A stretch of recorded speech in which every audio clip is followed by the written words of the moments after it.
Today on the Athlete One podcast. I guess I would say this, that if you're going to be that type of person, you have to find a way to be able to accept when a loss happens. You can't be a poor sport. You can't be a bad loser. That's when you become the wrong type of competitive. Competitive to the point where I'm going to go as hard as I can. I'm going to give you everything I've got. I'm going to try to win in this moment. And if I lose, I'm going to own that loss. I'm going to accept it. I'm going to learn from it. And then I'm going to go compete again as best I can. That's the ticket. Yeah. If you just start blaming people because you're ultra competitive and it's everybody else's fault that you lost, you're losing sight of the idea of being competitive. Welcome to the Athlete One podcast. Veteran high school baseball coach Ken Carpenter takes you into life's classroom as experienced through sports. Go behind the scenes with athletes and coaches as they share great stories, life lessons, and ways to impact others.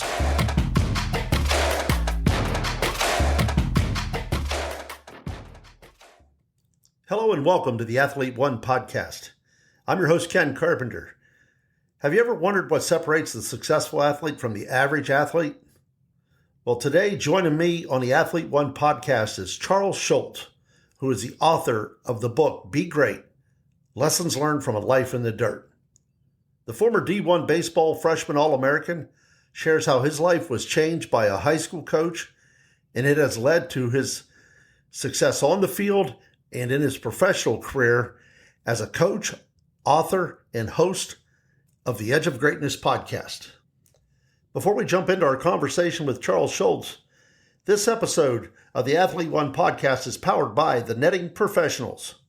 They specialize in the design, fabrication, and installation of custom netting for baseball and softball.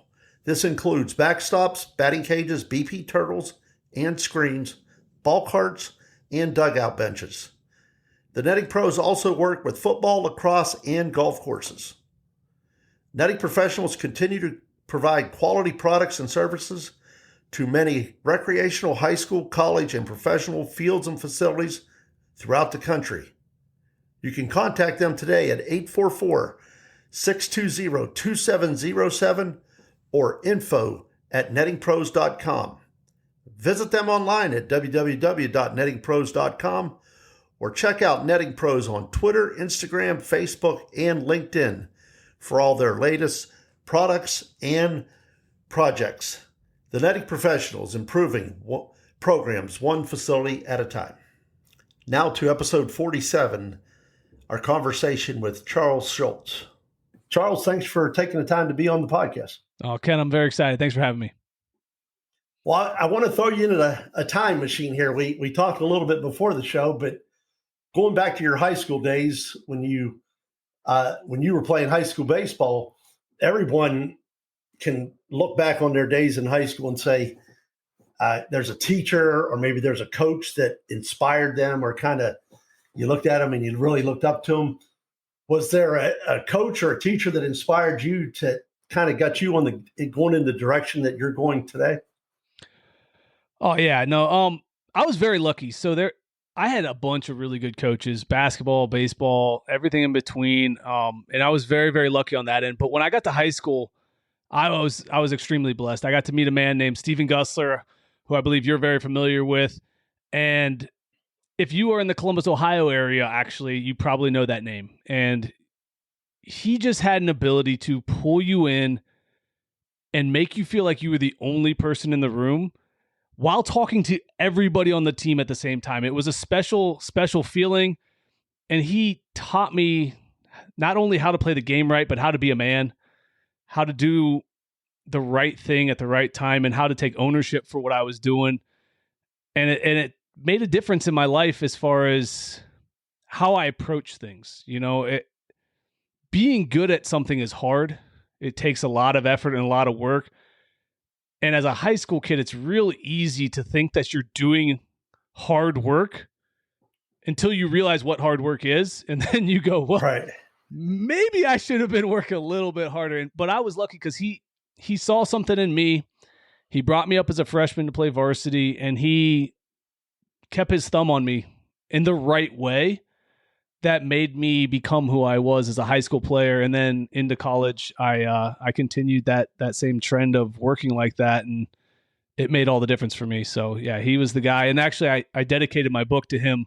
There's an initial thing that I wrote when he got cancer about the strength of who he was. And I decided to throw that in the beginning of the book, because if there's anybody who defines what greatness is, it's Stephen Gussler. So yes, he is someone that, doing a podcast now, he would be a great guest to have on. I mean, he would just be, and he means a lot to me because I've coached with him in an all-star game. I've coached against him, and I've even umpired some of his games before I got into coaching. And he took the time when he got cancer, and as sick as he was, I came down with something similar, and he took the time, as sick as he was, to come to my house and really just talk to me and just assured me things were going to be okay. And that's something I'll never forget about him. He's a special person to a lot of people in all over the state of Ohio. Yeah, no, it's actually kind of funny. I was wearing a Gus Strong shirt the other day in Pickerington, just walking around. I think I was in a Barnes & Noble, actually, and one of the people working there goes, "Did you know Gussler?" And I was like, "Wait, hold on. What? You knew Gussler?" Yeah, no, I played for Gussler. And she was like, "Oh, I loved him so much. He was an amazing person." And I'm like, what are the odds? I mean, I get that Columbus isn't the biggest city in the world, but he was in Worthington, and his reach was just well beyond the area that he was in, and that's just a special thing, Yeah, definitely very, very special person. Well, I want to kind of get into some of the things that you specialize in, and I'm going to throw this one right out there, talking about being arrogant and being an athlete. I've heard you discuss it where you say that being an arrogant athlete maybe isn't quite such a bad thing. Can you explain that? Yeah. So if you look at any of the great athletes out there, any of the ones who are leading the way in their sport, they display a level of confidence that comes off to the average person as arrogance. And that's what I'm talking about, is that in performance, you have to have an unshakable confidence in who you are, that even if you're 0 for 4 or 0 for the last 12, or you've 0 for the week, I don't care. When you step in the box, I own you. I'm better than you. You can't throw anything by me. That sounds arrogant. That's cocky. That's believing in my ability that I've done the work to, in this moment, now that I'm performing, I can beat you. And that was the way I approached my game, is that I've done more work than you. And that stems from the idea that when I was practicing, I said, nobody's going to outwork me. Nobody will beat me. I will be the last one to leave. I will be the first one to show up. And I will do more reps than all of you combined. And that was my mentality in high school. And that when people were going out on the weekends and people were doing stuff and going to have fun, I was like, you know what? One day I'm going to face somebody who has the mindset like me, but I want to know that I gave everything I had, that in that moment, that even though we work the same, I'm still better than that person. So I always had that drive to do more, to want to get better. And I think that's the balance to the arrogance side. So if you think of arrogance, you got to think of it in performance. You can't be arrogant in preparation, because that's when you become uncoachable. So in preparation, you have to have this humbleness about you, this ability to say, what am I not good at yet? And what do I need to get better at? And be willing to have somebody tell you, look, you need to do these things to get better, to be coached. Because if you're arrogant there, you don't work hard. But in the performance side, you better believe that you're better than every single person you're facing. Nobody can beat me. So does that kind of lead from, what you did being a 4-year starter in high school, and then you go to Youngstown State, and, you're stepping into Division I baseball, you're playing against upperclassmen, you're competing against them, and you walk away from your freshman year as a Division I freshman All-American. Is that kind of what got you going in that direction? Has that helped you a lot? So when I got to college, I had this I need to prove who I am again mindset. I didn't go in with expectations to play. And I think that was a big part of it. So that was the humbleness in preparation. I didn't think that I was going to be on the field, but I knew that I was good enough to play at that level, and I knew that I was good enough to compete and contribute when I got the opportunity. So throughout all the fall, every opportunity I got in the box, I said, bring it. I had a saying on my hat that said, go hard or go home. I was doing extra ground balls, taking extra BP. I was in the weight room longer than everyone else. And it paid off. It didn't help my grades. I'll tell you that. That was definitely a hard thing to learn for me, is to balance that drive on the field and in the classroom, which thankfully I did. So I got to continue to play in college. But that drive to want to get better, that drive to want to prove myself, that drive to want to show what I'm capable of. And then when I stepped in the box in between the lines, I never doubted my abilities. I had really bad games as a freshman. They moved me to third base and I wasn't used to it. I had 5 errors in one game. And a lot of people, I think, have a game like that and they don't recover. But I went out the next game and I think I went 2 for 3 and drove in 2 runs and didn't make an error. And I just had this ability, and I think it comes from Gussler, to be honest, is that game's over. What are you going to do now? And that was one of the big things for him with me, is that you're only as good as the next moment that you take advantage of. And that was a big part of my trajectory through college. Well, that kind of leads into my next question. When I was coaching at Buckeye Valley, I had an athletic director. She was also the softball coach. Her name was Carol Evans, Hall of Fame coach.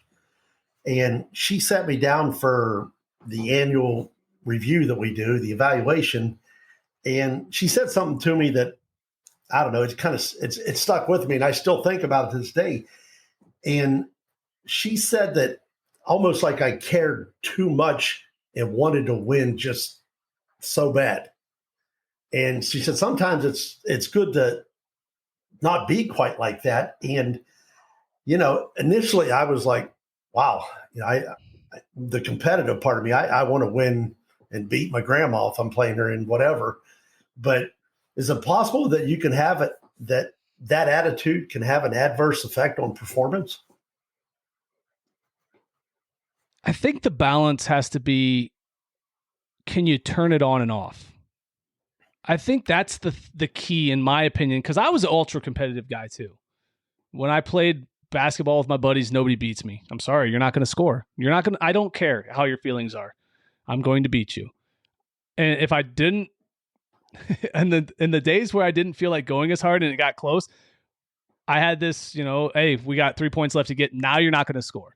Yeah. And so I may not have always been in that mode of I'm going to crush you, but I guarantee you I wasn't going to let you win. And I don't think there's anything wrong with it. I think, honestly, there's not enough of that anymore. There's too much just having fun. Now, at the youth level, right? Right. That should be the focus. It shouldn't be about wins and tournaments. And we talked about travel ball before we started. Nobody cares about a 9U state champ. Nobody cares about a 10U. Nobody cares about a 10U national champ. That's a waste of time. That is so ridiculous, in my opinion. You don't need to start to do that level of play until you get into high school and college. If that's what you really want to do at that point, go for it. Have at it. But when you are competing, I think you become better. And I write about it in my book that if you look at the best things, the best companies, it's because they were driven and pushed by other great companies. They were competing.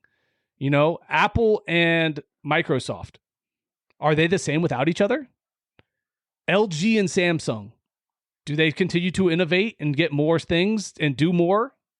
Ford and Chevy, without Coke and Pepsi. Yeah. If you go back and forth, you look at the things that we have in this world, there is a counterpiece to that that's a competitive driver to the innovation that we have. So if you're not competitive, then you're not looking to get better, in my opinion. I think there's a time to be a learner. So practice moments, maybe there's times to reduce the amount of competitiveness at moments, but I don't know. I kind of argue with myself on that one, because I think internally I was always competitive with myself, even if I wasn't competitive with somebody else. I don't think there's anything wrong with being competitive. I guess I would say this. that if you're going to be that type of person, you have to find a way to be able to accept when a loss happens. You can't be a poor sport. You can't be a bad loser. That's when you become the wrong type of competitive.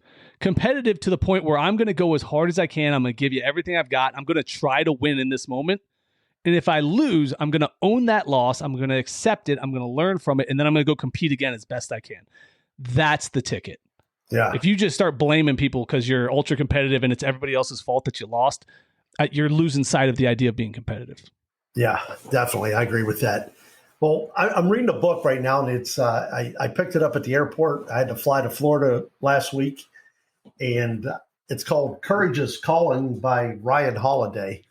And I had to write this down, but there's a part of the book where he talks about the Civil War and going on the offensive and having that killer instinct.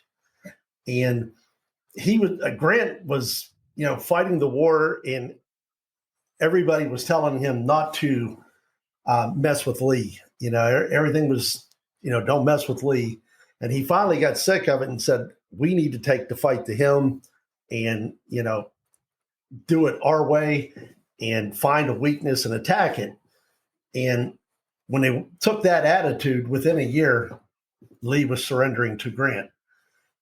So with that being said, how do we get athletes to overcome that fear of, you're going to play a great team and they're good every year, and you're like, oh my goodness, I don't know if we got a chance against these guys. And you did it. You showed up at YSU, and you could have been like, well, I'm a freshman, but you're like, no, you attacked the situation. So how do we get athletes to overcome that fear of saying, I don't know if I can compete with these guys? That's a tough one. I actually struggle with that one a lot with my athletes that I work with in the weight room, of the I can't syndrome. Well, I can't do that. I can't do this. I go, you haven't even tried yet. Like, right. What do you mean you can't? Right now you're saying you won't. And I think there's a way to get us to get our mind around the idea of giving effort, even when we're not sure of what the outcome can be.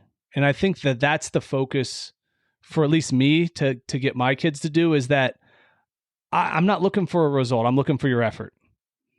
And that piece is huge when you're playing somebody who's statistically or supposed to be better than you. I mean, when I was at YSU, we started every year against Missouri. That's a big time program for a school like YSU. We beat them one year. And if you looked at the roster, you'd probably say that shouldn't have happened, but nobody on our team backed down. We weren't afraid. And I think that that's another piece with the confidence and the arrogance and that athletic drive to want to prove that you're better than people. It's going to carry you in those tougher moments where you are the underdog, and that's the great thing about sports. And that's the hardest thing that gets me the most frustrated when I hear somebody say they can't, because why are you playing then? Like, why are you even trying? If you've already given yourself the loss, why even show up? And maybe it's just because I'm not from the old school, but I'm built old school, Yeah. I don't think of myself as old school at this point, but I believe, like the players who played in the 80s, 90s, and early 2000s, that I'm going to give you what I got. I'm going to leave the field covered in dirt. I'm going to be going head first everywhere. I'm going to fight tooth and nail for every opportunity. I'm going to foul off 30 pitches in an at bat, which that never happens anymore. It's 1, 2, 3, go sit down. Thank you for playing. There's this lack of fight and this grit and this ability to just compete even against all odds. And that's the hardest thing, I think, to get a young person to just go out and go for it. But I do think that if you start in practice by encouraging effort, if you start by eliminating the word can't from the vocabulary and on the culture, right, it's a place you can begin, at least, to hopefully create that inner confidence and arrogance that you need in performance against teams that are statistically better than you. Well, what separates the great athlete from everyone else? The Michael Jordan from the rest of the NBA. I mean, or you can apply that to any sport. What separates them from everyone else? I believe it's a handful of characteristics that start with their mindset, the way they approach things. So first and foremost, like I mentioned before, they have an unbreakable confidence. So that's a huge thing, and not confidence without recognition of what your flaws are, but confidence in that no matter what my flaws are, I can get better. Because Kobe was a worker. Michael was a worker. They weren't confident to the point where they're like, oh, I'm going to kick my feet up and have a beer and smoke my cigar and I'll show up on day one and I'll kick all your butts. No, they outworked everybody, which gave them the confidence. I think that's part one. Part two is the thing I just said. They work more than everyone else. Everyone looks at the shiny version of what the Instagram copy, right? We're surrounded by great things all the time. We see the highlight reel, the Twitters and the Instagram and the Facebook posts. Those are the shiny versions. Those are the things that they want you to see. You don't see the dirty hours, the bloody hours, the gross hours, the ones where they're sweating and crying because it hurts so bad.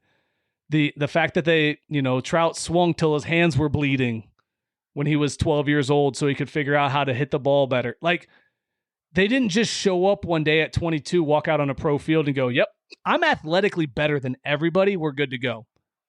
Yeah. There's thousands upon thousands of hours of work for anybody who becomes great.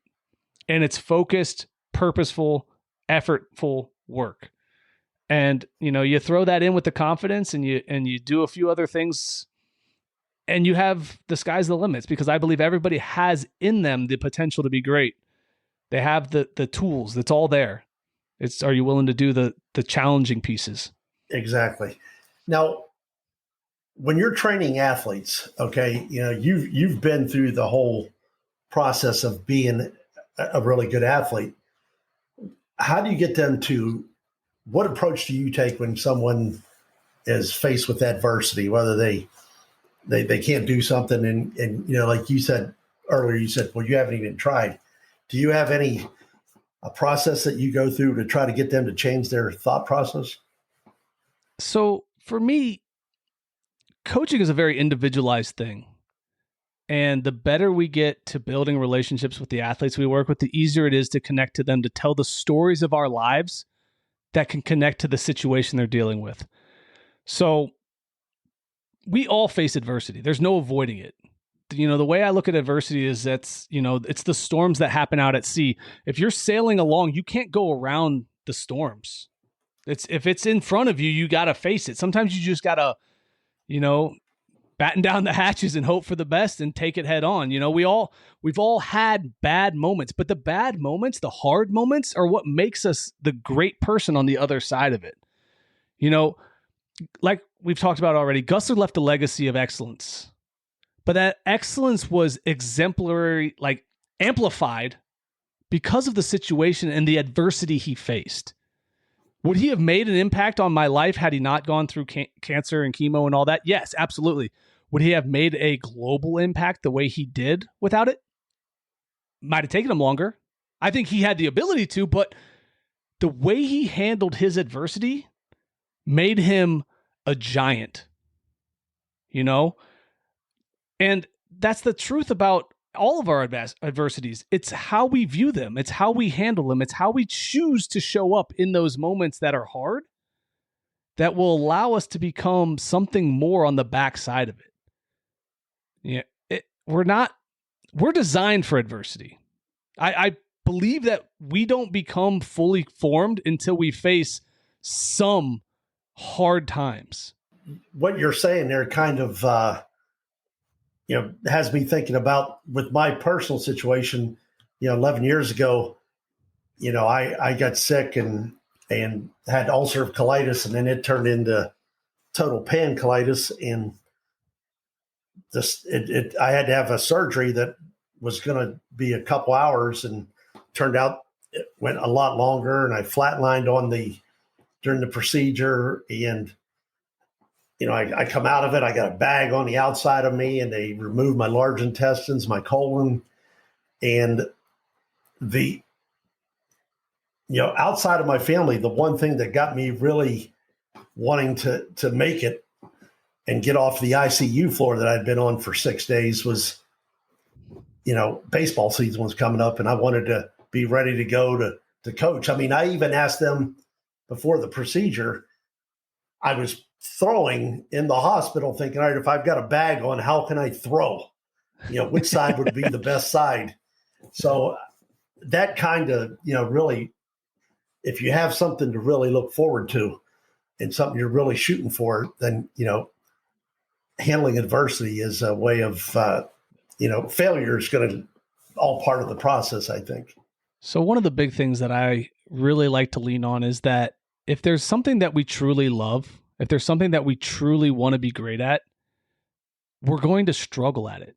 We're going to have hard times in those things, because if you really want to be good at something, if you're really passionate about a thing, that's when you're going to take opportunities to stretch yourself.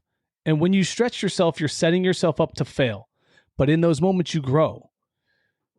If it's not something we care about, it's not something we want to be good at, there's no wonder we don't fail, because we don't care and we don't stretch. Right. So the things that we are passionate about, the things that we are really wanting to be excellent at, you're going to suck at least a few times along the way.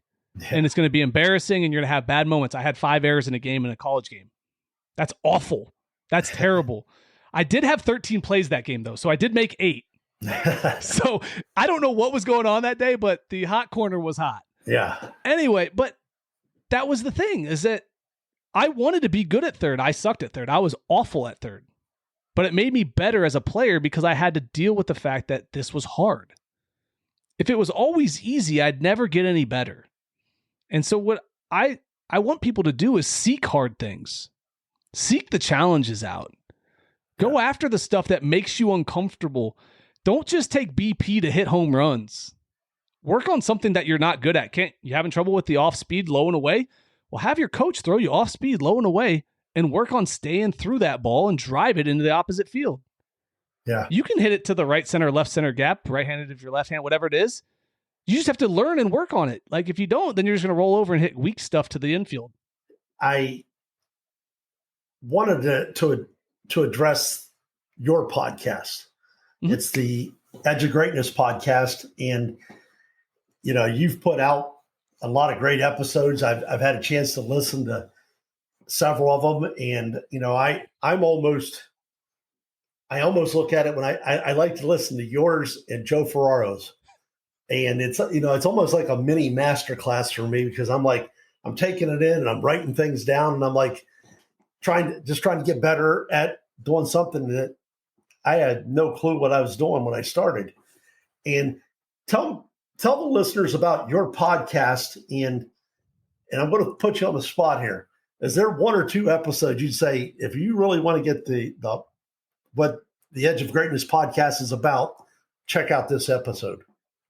Well, first and foremost, I want to say thank you for including me in the same conversation as Joe Ferraro, because in my opinion, he's the peak performer when it comes to podcasting.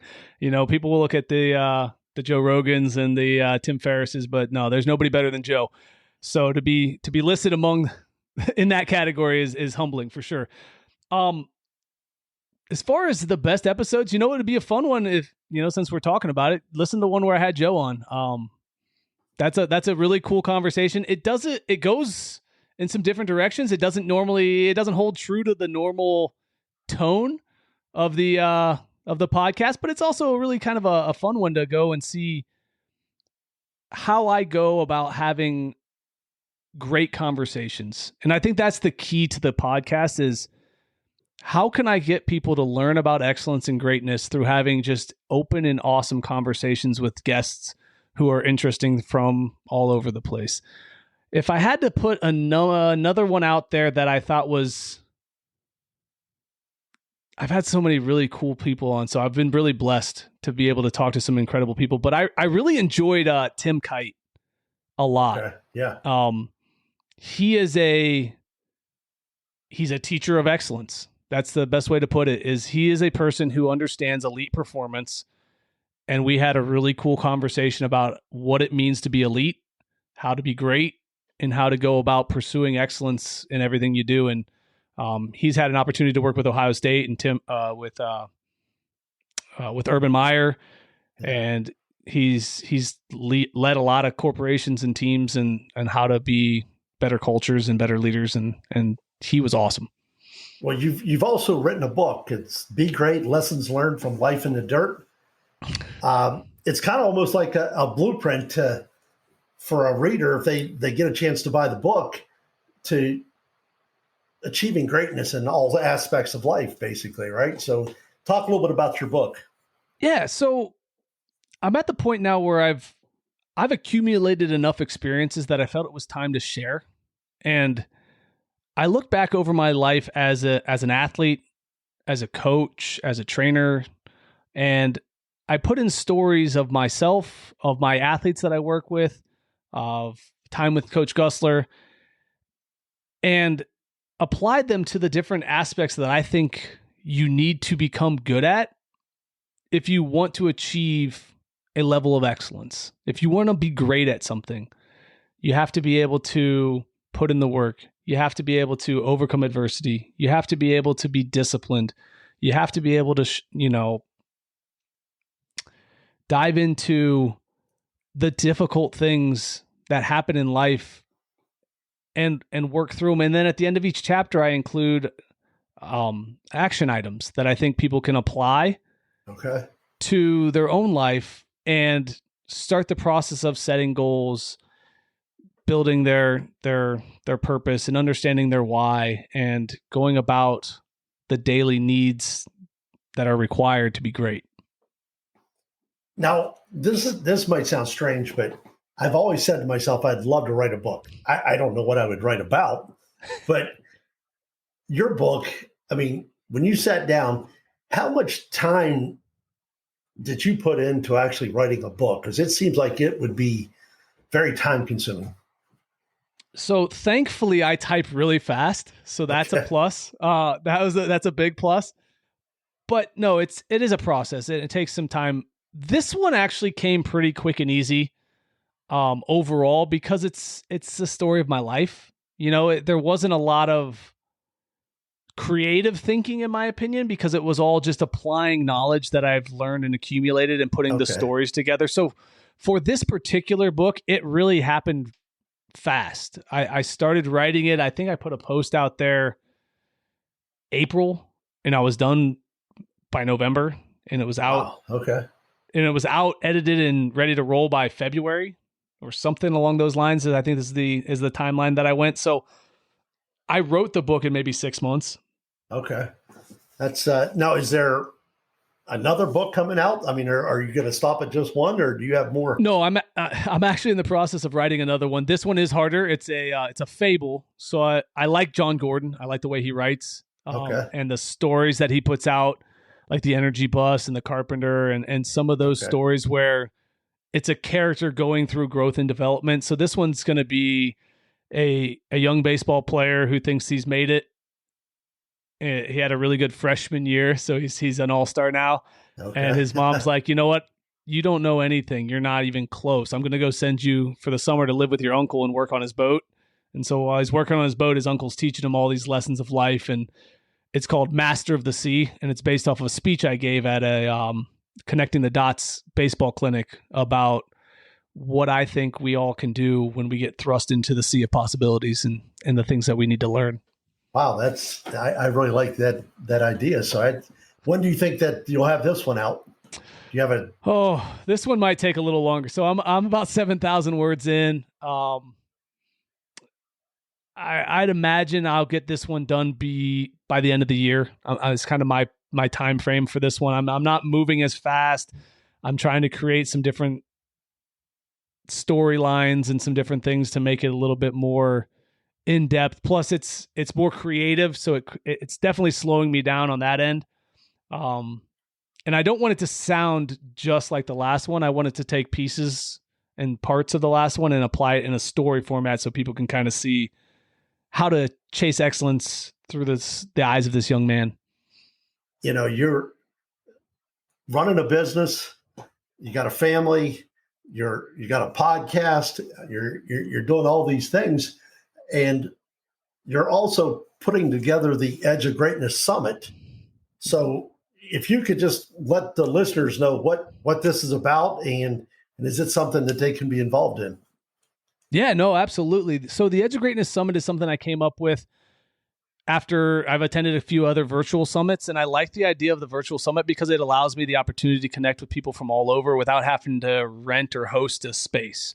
So this summit is going to be, they're pre-recorded presentations that are going to be put out in September 2nd through September 4th.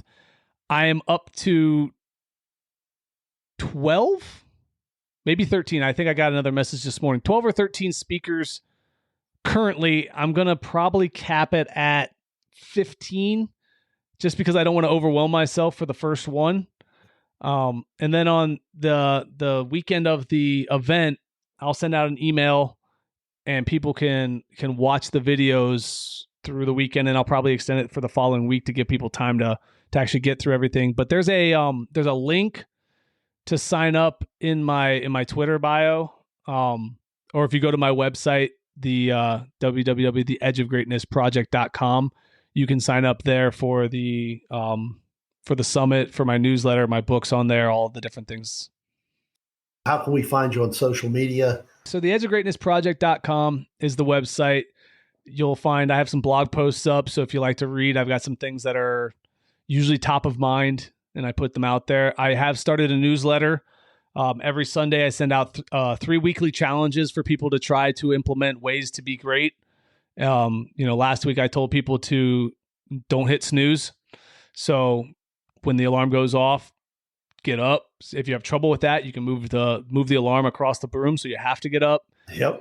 So I do 3 different challenges, kind of similar, small little things like that to help you start to create the habits of excellence. And then twice a month, I put out a longer one that's a story about either one of my athletes or myself or something like that. That is greatness out in the real world, greatness in life. And then on there, I do have some apparel. I'm wearing one of my Be Great shirts right now. There's a bunch of different things on there. I don't do a lot with the apparel anymore, but I have plenty of stock left. So if you want a shirt, hit me up. I'll get you taken care of. Okay. And then it also has the links to my book and my podcast on there too. Okay. And your social media, if somebody wants to start following you on social media. Yeah, I'm most active right now on Twitter. I actually just hired one of my former athletes while she's home for a break to help me with my Instagram. So you may see me become a little more active on there here, hopefully in the next few weeks. But that is the Edge of Greatness Project as well. Okay. So the Edge of Greatness Project is my Instagram. Coach_Schultz is my Twitter. I do have a Facebook page if you're a Facebook person, you want to follow me there. But I usually put stuff out there throughout the week and try to keep people up to date with what's going on and when new episodes are going out, newsletters, things like that, because I want to give out as much content and information as I can. I want to help people continue to grow and develop. This is my coaching now, since I don't have time to be on the ball field. This is my version of coaching. So his name is Charles Schultz. And if you're looking to just become a better person, a better athlete, or a better business person, whatever it may be, I highly recommend checking out Charles Schultz and the Edge of Greatness, whether it's on his podcast, his newsletter, following him on social media, all of those great things, because it's well worth it. And I really want to thank you for taking the time to join me here on the Athlete One podcast and making my show better by having you on it. Well, Ken, thank you so much for having me. It was an absolute pleasure. All right. Well, thank you very much and take care. If you enjoyed the show, don't forget to hit that subscribe button, rate the show, and leave a review. And also, don't forget to follow us on Twitter, Instagram, Facebook, @Athlete One Podcast. This episode of the podcast is powered by the Netting Professionals. They specialize in the design, fabrication, and installation of custom netting for baseball and softball, including batting cages, BP turtle screens, ball carts, and more. They also design and install digital graphic wall padding, windscreen, turf protectors, dugout benches, and cubbies. The Netting Professionals also work with football, soccer, lacrosse, and golf courses. Netting Professionals continue to provide quality products and services to many recreational high school, college, and professional fields and facilities throughout the country. Contact them today, 844-620-2707, or visit them online at nettingpros.com, or check them out on Twitter, Instagram, Facebook, and LinkedIn for all their latest products and projects. Thanks for joining.